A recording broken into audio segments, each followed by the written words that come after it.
আরো একটা নতুন দিন, আর আবারও স্বাগত জানাচ্ছি তোমাদের ট্রাভেল ডেস্টিনেশনের আরো একটা নতুন সিরিজে।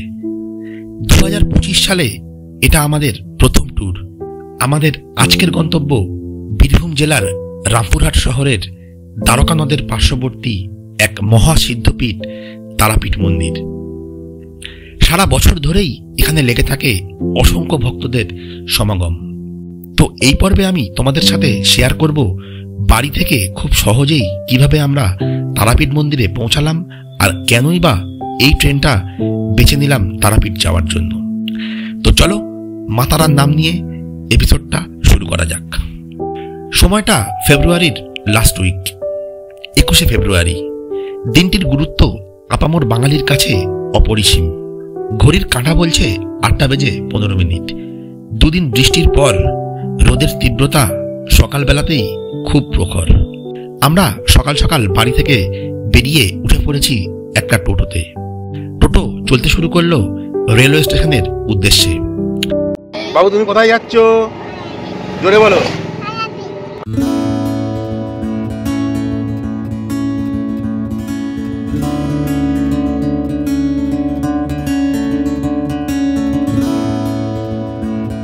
কিছুক্ষণের মধ্যেই টোটো আমাদের পৌঁছে দিল এই স্টেশনে। এটা শিয়ালদহের হাসনাবাদ ডিভিশনের অনন্তপুর রেলওয়ে স্টেশন। আমাদের পরবর্তী যাত্রা এখান থেকেই শুরু হবে। স্টেশনে পৌঁছিয়েই পার হেড 15 টাকার বিনিময়ে টিকিট কেটে নিলাম এবং ট্রেন আসতেই উঠে পড়লাম ট্রেনে। যদিও ট্রেন এখন ফাঁকা, কিন্তু একটু পরেই ভিড় লেগে যাবে। তাই মা আর মিসেস ছেলেকে নিয়ে রয়েছে লেডিস কম্পার্টমেন্টে, আর আমি রয়েছি জেনারেল কম্পার্টমেন্টে। এই লোকাল ট্রেনটি হাসনাবাদ শাখার হাসনাবাদ মাঝেরহাট লোকাল। ট্রেনটি আগামী 2 ঘন্টায় অতিক্রম করবে প্রায় 60 কিলোমিটার পথ এবং আমাদেরকে পৌঁছে দেবে কলকাতা স্টেশনে, কারণ আমাদের পরবর্তী ট্রেন রয়েছে কলকাতা স্টেশন থেকেই। ট্রেন অতিক্রম করে চলেছে একের পর এক স্টেশন। এদিকে ট্রেনের ভেতরের ভিড়টাও বেশ বেড়েই চলেছে।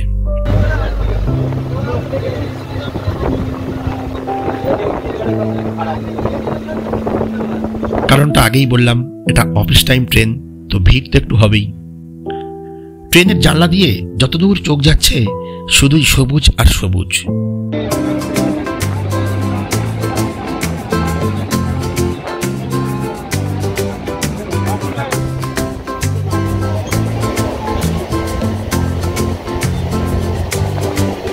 এভাবেই চলতে চলতে ট্রেন সমস্ত সবুজের সমাহারকে পেছনে ফেলে প্রবেশ করছে দমদম স্টেশনে।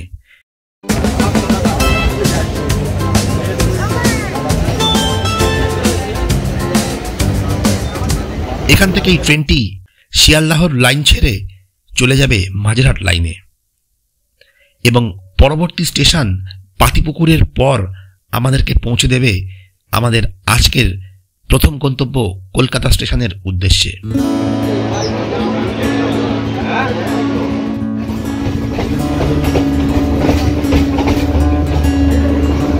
ঘড়ির কাঁটা তখন 11টা ছুঁই ছুঁই। ট্রেন ঢুকছে কলকাতা স্টেশনের 1 নম্বর প্ল্যাটফর্মে। আমরা কলকাতা স্টেশনে এসে নামলাম। 3 নম্বর প্ল্যাটফর্মে দাঁড়িয়ে রয়েছে আপ জম্মু তাওয়াই এক্সপ্রেস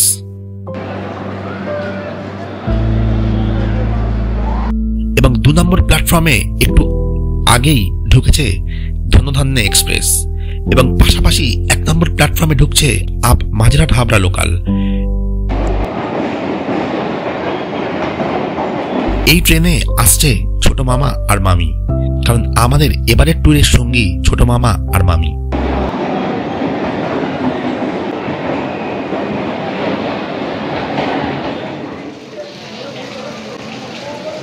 তো আমাদের টোটাল গ্রুপ তখন অপেক্ষারত কলকাতা স্টেশনের 1 নম্বর প্ল্যাটফর্মে। এমন সময় কিছু পরেই অ্যানাউন্স হলো 13161 কলকাতা বালুরঘাট আপ তেভাগা এক্সপ্রেস কলকাতা স্টেশনের 5 নম্বর প্ল্যাটফর্ম থেকে রওনা হবে।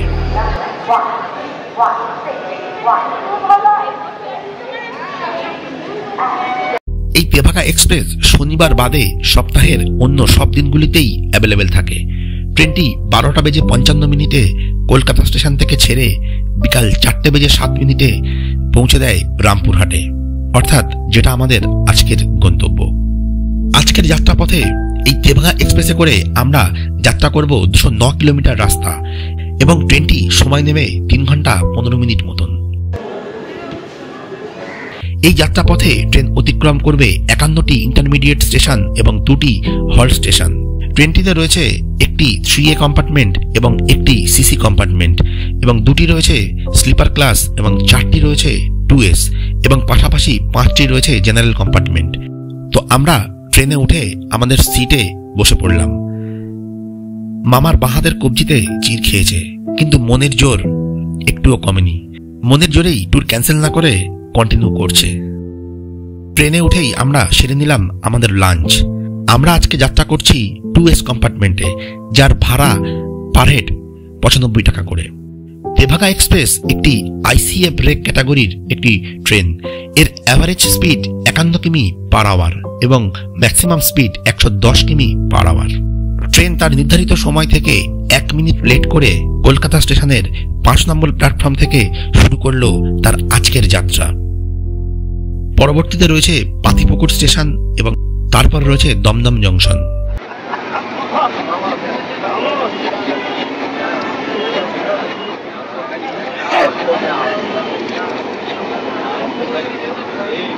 ট্রেন এখন দমদম পেরিয়ে রয়েছে দক্ষিণেশ্বরে।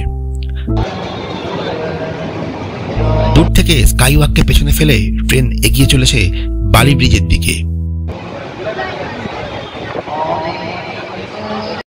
ট্রেন বালি ব্রিজে উঠতেই দেখা পেলাম মা ভবতারিণীর মন্দিরের, যা দক্ষিণেশ্বরের মন্দির নামেই আমাদের কাছে অধিক পরিচিত। দূর থেকেই মা ভবতারিণীকে প্রণাম করে আমরা এগিয়ে চললাম। হুগলি নদী পেরিয়ে হাওড়া ডিস্ট্রিক্টে প্রবেশ করে ট্রেন এখন প্রবেশ করছে হুগলি ডিস্ট্রিক্টে। অর্থাৎ এখনো পর্যন্ত ট্রেন অতিক্রম করল 3টি জেলা, যথাক্রমে কলকাতা, নর্থ 24 পরগনা এবং হাওড়া। ট্রেন এখন অতিক্রম করল হুগলি ডিস্ট্রিক্টের ব্যস্ততম স্টেশন ডানকুনিকে। ট্রেন এখন গোবরা পেরিয়ে এগিয়ে চলেছে জনাই রোডের দিকে।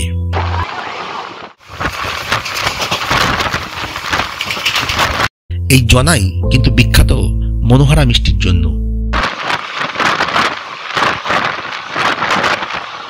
আমাদের কোচ নাম্বার ছিল D3। এই D3-র বেশিরভাগ যাত্রীর গন্তব্যই তারাপীঠ।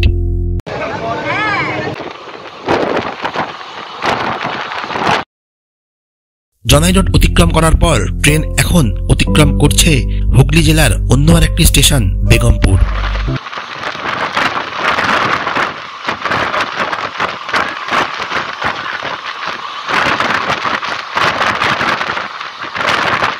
এই বেগমপুর কিন্তু জনপ্রিয় হ্যান্ডলুম সুতির শাড়ির জন্য।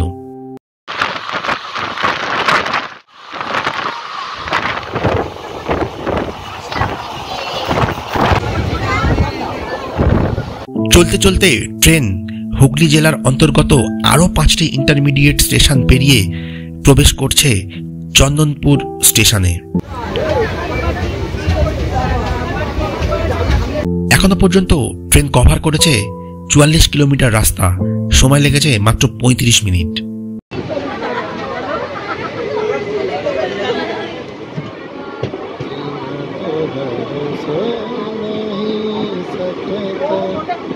ট্রেন এখন এগিয়ে চলেছে পোড়াবাজার পেরিয়ে বেলমুড়ি স্টেশনের দিকে।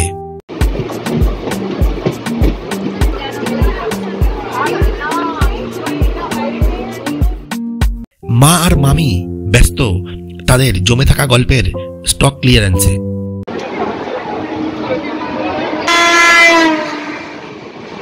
এবং পাশ দিয়ে ঝড়ের গতিতে এগিয়ে চলেছে 19413 কলকাতাগামী down Ahmedabad Kolkata express.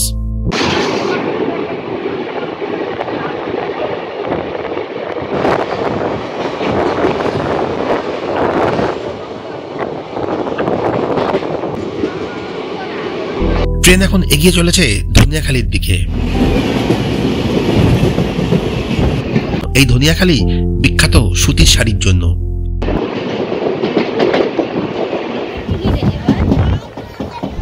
Train Hooghly ডিস্ট্রিক্টের অন্তর্গত আরো 4টি ইন্টারমিডিয়েট স্টেশন অতিক্রম করে অবশেষে প্রবেশ করল পূর্ব বর্ধমান জেলায়।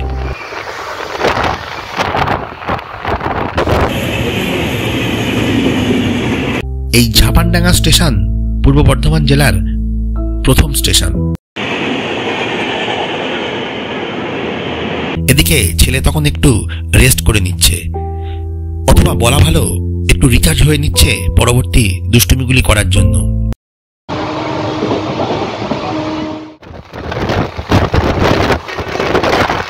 পূর্ব বর্ধমানে প্রবেশ করে ট্রেন একে একে অতিক্রম করেছে বেশ কয়েকটি ইন্টারমিডিয়েট স্টেশন, যার মধ্যে রয়েছে জৌগ্রাম, নবগ্রাম, মশাগ্রাম, চাঁচাই এবং পল্লল রোড।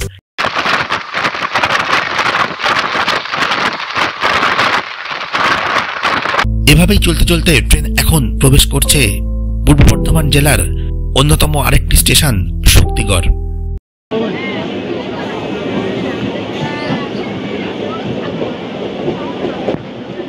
এই শক্তিগড় কিন্তু বিখ্যাত ল্যাংচা নামক মিষ্টির জন্য। এই শক্তিগড়ের ল্যাংচার কাহিনী কারই বা অজানা। এই শক্তিগড়ের পরবর্তীতে রয়েছে গাংপুর স্টেশন এবং তার পরবর্তীতে রয়েছে এই ট্রেনের প্রথম স্টপেজ বর্ধমান জংশন।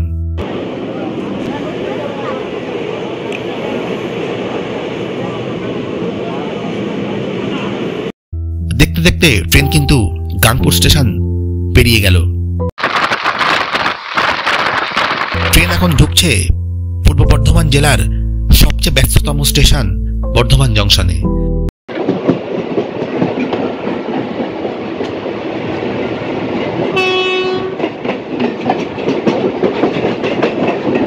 এটি হাওড়া ডিভিশনের একটি গুরুত্বপূর্ণ স্টেশন।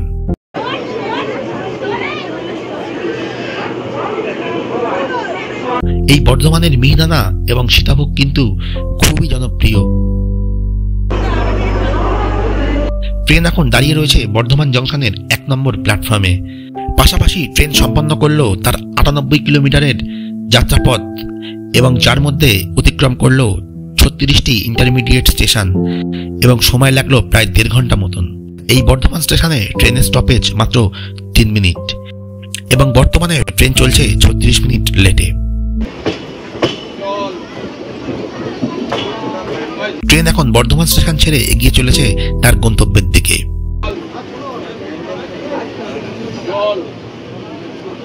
বর্ধমানের পরে এই ট্রেনের পরবর্তী স্টপেজ রয়েছে বীরভূম ডিস্ট্রিক্টের বোলপুর শান্তিনিকেতন। জায়গাটির সঙ্গে জড়িয়ে রয়েছে আপামর বাঙালির আবেগের রবি ঠাকুর।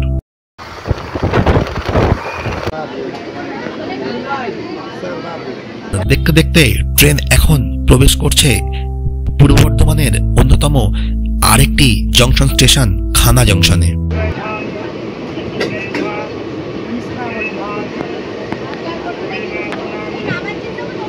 এবং এই স্টেশনের পাশেই রয়েছে জিটি রোড।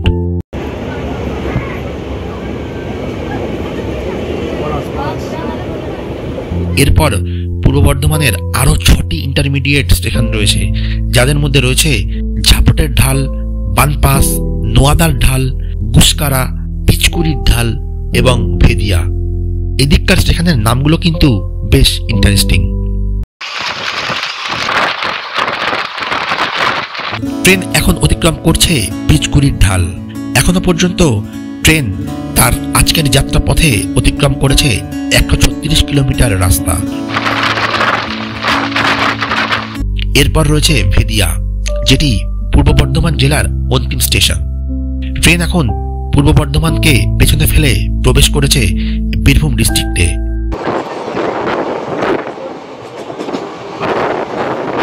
এবং ট্রেন এখন প্রবেশ করছে বীরভূম জেলার প্রথম স্টেশন বোলপুর শান্তিনিকেতনে। কলকাতা থেকে শুরু করে এখনো পর্যন্ত এই ট্রেন অতিক্রম করেছে 149 কিলোমিটার রাস্তা এবং সময় নিয়েছে প্রায় 3.5 ঘন্টা মতন। এবং এখনো ট্রেন লেট রয়েছে প্রায় 30 মিনিটের কিছু বেশি সময়। রবি ঠাকুর কার বাড়ি?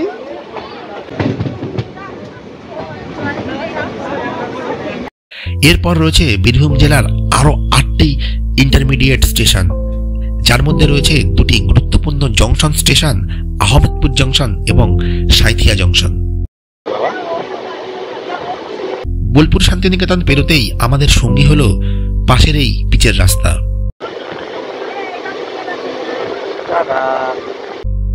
বোলপুর শান্তিনিকেতনের পর এই ট্রেনের পরবর্তী স্টপেজ রয়েছে রামপুরহাট জংশনে, যেটা আমাদের আজকের গন্তব্য। ট্রেন বোলপুরের পর এখন অতিক্রম করেছে প্রান্তিক স্টেশন। এই প্রান্তিক স্টেশনের পাশেই রয়েছে 51 সতীপীঠের অন্যতম শেষ সতীপীঠ কঙ্কালীতলা।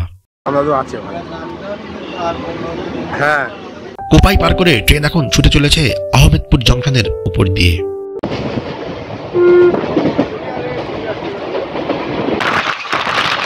ট্রেন এখন ক্রস করছে বাতাসপুর স্টেশন।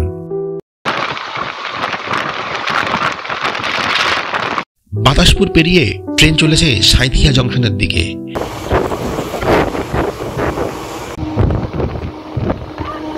ট্রেন এখন সাঁইথিয়া জংশন অতিক্রম করে এগিয়ে চলেছে গদাধরপুরের দিকে। এখনো পর্যন্ত ট্রেন সম্পন্ন করেছে তার 188 কিলোমিটারের যাত্রাপথ।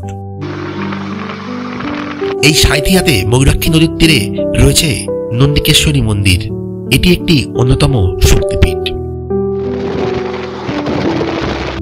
এই ট্রেনের পরবর্তী স্টপেজই আমাদের আজকের গন্তব্য, কিন্তু তার আগে ট্রেন অতিক্রম করবে আরো 3টি ইন্টারমিডিয়েট স্টেশন, যাদের মধ্যে রয়েছে যথাক্রমে গদাধরপুর, মল্লারপুর এবং তারাপীঠ রোড। ট্রেন এখন অতিক্রম করছে গদাধরপুর স্টেশন।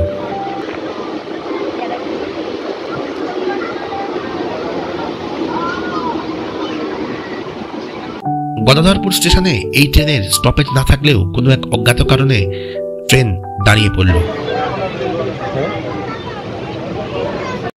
ওদিকে ছেলে তখন ব্যস্ত তার মাম্মামের সাথে খুনছুটিতে। এরপর ট্রেন গদাধরপুরকে পেছনে ফেলে আবারও এগিয়ে চলল মল্লারপুরের দিকে। ট্রেন এখন প্রবেশ করছে মল্লারপুর স্টেশনের 4 নম্বর প্ল্যাটফর্মে। ওদিকে 3 নম্বর প্ল্যাটফর্ম দিয়ে পাস করছে কলকাতা হলদিবাড়ি এক্সপ্রেস। কলকাতা হলদিবাড়ি। এখানেও আবার সেম ঘটনা ঘটল। মল্লারপুরেও এই ট্রেনের স্টপেজ না থাকা সত্ত্বেও ট্রেনটি দাঁড়িয়ে পড়ল। মল্লারপুর ছেড়ে ট্রেন এগিয়ে চলল তার গন্তব্যের দিকে।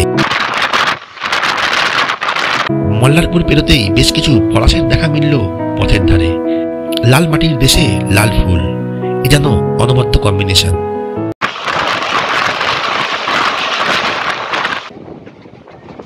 সব জল্পনার অবসান ঘটিয়ে তারাপীঠ রোডকে ক্রস করে উপস্থিত হল রামপুরহাট জংশনের 2 নম্বর প্ল্যাটফর্মে। অবশেষে ট্রেন 40 মিনিট লেট করে 4 ঘন্টা সময় নিয়ে বিকাল 4:45 মিনিটে সম্পন্ন করল তার 209 কিলোমিটারের দীর্ঘ যাত্রা এবং আমাদেরকে পৌঁছে দিল রামপুরহাট জংশনে। এই স্টেশনে এই ট্রেনের স্টপেজ মাত্র 5 মিনিট। ট্রেন থেকে নেমেই আমরা চলে আসলাম 1 নম্বর প্ল্যাটফর্মের দিকে। ছেলে এখানে চেষ্টা করছে ট্রলি ব্যাগটা নিয়ে যেতে। এরপর স্টেশন থেকে বাইরে এসে একটা অটো ঠিক করলাম। পার হেড 50 টাকার বিনিময়ে অটো নিয়ে যাবে তারামা সরণির সংলগ্ন অটো স্ট্যান্ডে।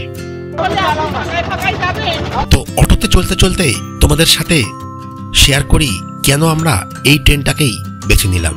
কারণ আমরা প্ল্যান করেছিলাম সন্ধ্যাবেলাতে পুজো দেব। কারণ শোনা যায় সন্ধ্যায় নাকি মন্দিরের ভিড়ের পরিমাণটা একটু কম থাকে। তাই প্ল্যানের শুরুতেই আমরা ঠিক করে নিয়েছিলাম পুজো এবং দর্শন আমরা সন্ধ্যাতেই সারব। তাই আমরা এই ট্রেনটাকেই আইডিয়াল বলে মনে করেছিলাম। তো তোমরাও যদি চাও আমাদের মতন প্ল্যান করতে, তাহলে তোমরা কিন্তু এই ট্রেনটাকে তোমাদের চয়েসের মধ্যে রাখতেই পারো।